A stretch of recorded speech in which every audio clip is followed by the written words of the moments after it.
Well, more and more we're getting the chairman and chairwomen of NRL clubs getting more heavily involved in what they're doing at an operational level. We wonder what sort of impact Lee Hagipantelis will be having at the West Tigers. He's been installed as their new chairman following the resignation of Barry O'Farrell. We thought it a good idea to get him on the program. G'day, Lee.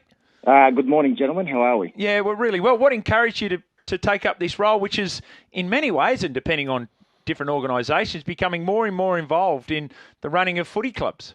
Well, Jimmy, almost a natural evolution, I think, of sorts. I started off as a fan and supporter of the club, of course, and then moved into a sponsorship role, eventually took on the major sponsorship, and then the offer came to chair the board, and it was one that I found irresistible. It must be exciting times, Lee. You've got a premiership winning coach, Michael Maguire, there at the club, just missed out on the finals this season. There's some talk around Latrell Mitchell maybe coming to the club. It's a sort of a destination club now, the West Tigers, people wanting to go there.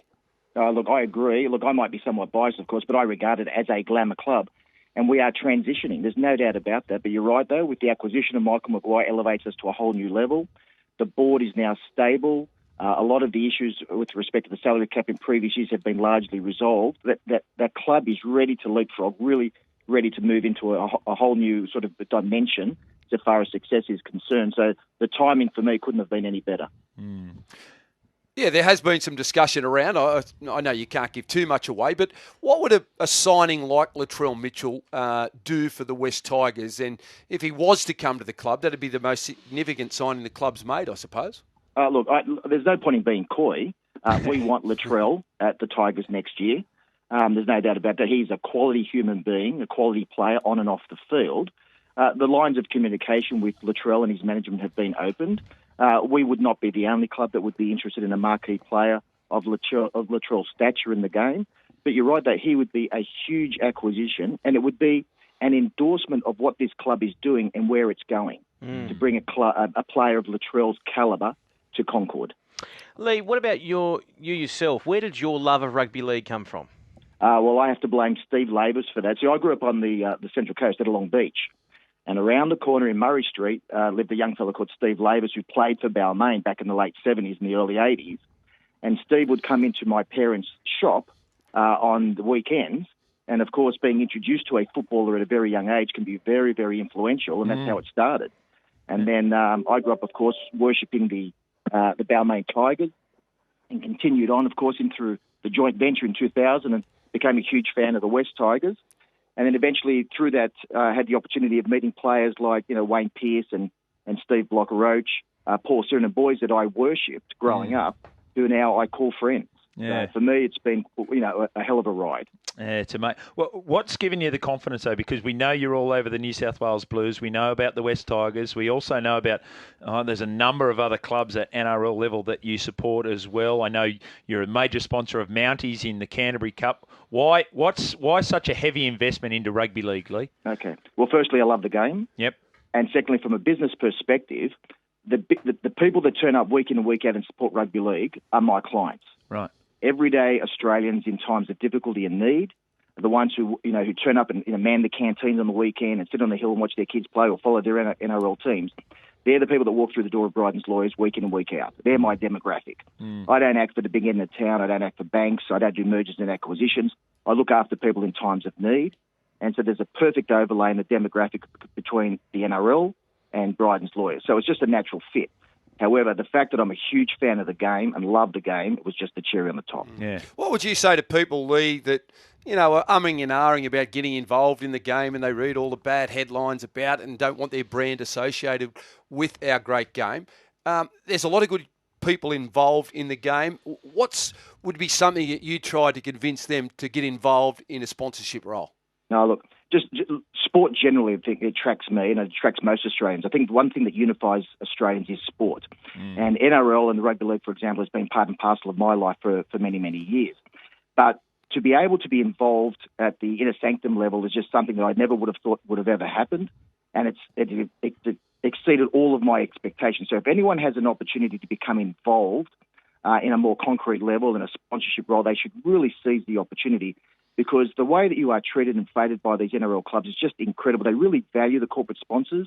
And I can speak now I think, on behalf of most of the clubs, because I've sponsored most of them at one time or another. Yeah. But they treat sponsors very, very well, and they acknowledge the role of corporate sponsors, the importance of corporate sponsors. But you don't need to be a large corporate sponsor. The sponsorship levels commence right at the bottom end. I mean, so for only a relatively small amount of money that you can become involved through various foundations. Like, for example, with the West Tigers, we have a West Tigers Foundation, which we encourage members to actually join. And for a relatively small sum of money, you can actually become part of the foundation that assists in the funding of the club and a lot of their programs. So if you are interested in doing a bit more than just being a fan or a member, contact your club, contact your NRL club, and ask them what is available. But it's a very rewarding experience. We've asked players and coaches about what they would like to see changed in the game on the field. From a different perspective in your shoes, what would make it easier for clubs if there was a change in the NRL?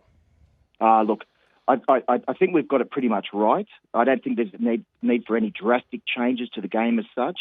Expansion is something that the game may or may not have to consider moving forward. I don't think that's necessarily on the agenda at the moment, but it's something that will be long term.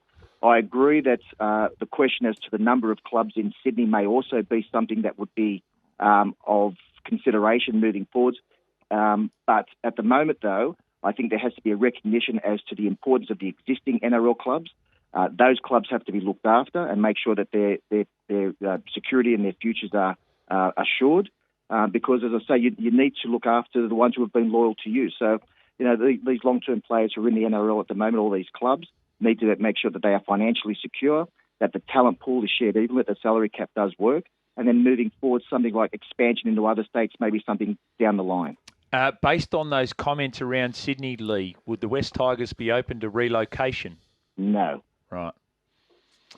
Some chair people get involved, very hands-on, others not so. How do you feel? How do you think you'll play it as a chairman when it comes to signing of players? For example, have you been involved with Latrell Mitchell? Have you been speaking with Latrell, his management? I haven't spoken directly with Latrell. I have spoken with management, but I am on the periphery. The club is very well served with Justin Pascoe and Adam Hartigan in the roles of CEO and football manager respectively. They've been taking the lead on all of this. I will be involved to the extent that I need to be involved and that the board and that the administration wants me involved, but I anticipate it will be relatively hands-on. I'm meeting with Justin Pascoe this afternoon for our first official meeting as such, so he can bring me up to speed on the club as such. But I do anticipate that I will be relatively involved. As the major sponsor, I was probably speaking to Justin almost every day in any event. I can see that continuing, of course, and then some in the role of chair. Lots of Tigers fans listen to this program. What's a pass mark for next season? Minimum, top 8. Absolute minimum. And then build from there. I like it. Fantastic. They will like that as well. Lee, I really appreciate your time this morning. I hope we weren't being billed in 6-minute increments or anything during the course of... Well, I'll just turn the clock off, Jimmy. Thanks for Thank you very much. We do appreciate that. Good on you, Lee. Take care. Lee Hagipantelis, he is the new chairman of the West Tigers, and I'll tell you what, he's a can-do sort of guy, Loz. That's what you want. That's what you want at the clubs.